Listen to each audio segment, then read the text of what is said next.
ایک سنار کے انتقال کے بعد اس کا خاندان مصیبت میں پڑ گیا، کھانے کے بھی لالے پڑ گئے۔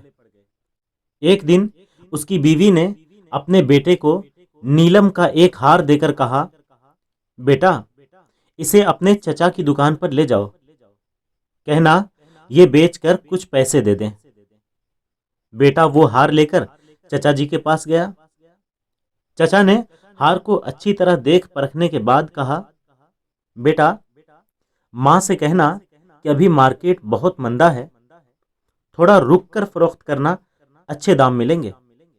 اور اسے تھوڑے سے روپے دے کر کہا کہ تم کل سے دکان پر آ کر بیٹھنا۔ اگلے دن سے وہ لڑکا روز مرہ دکان پر جانے لگا اور وہاں ہیروں جواہرات کی پرکھ کا کام سیکھنے لگا۔ پھر جب وہ بڑا ماہر بن گیا اور لوگ دور دور سے اپنے ہیرے کی پرکھ کرانے آنے لگے، تو پھر اس کے چچا نے کہا، بیٹا اپنی ماں سے وہ ہار لے کر آنا اور کہنا کہ اب مارکیٹ میں بہت تیزی ہے، اس کے اچھے دام مل جائیں گے۔ ماں سے ہار لے کر اس نے پرکھا تو پایا کہ وہ تو جعلی ہے۔ وہ اسے گھر پر ہی چھوڑ کر دکان لوٹ آیا۔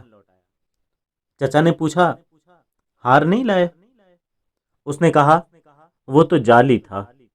تب چچا نے کہا، جب تم پہلی بار ہار لے کر آئے تھے اس وقت اگر میں نے اسے جعلی بتا دیا ہوتا تو تم سوچتے کہ آج ہم پر برا وقت آیا تو چچا ہماری چیز کو بھی جعلی بتانے لگا۔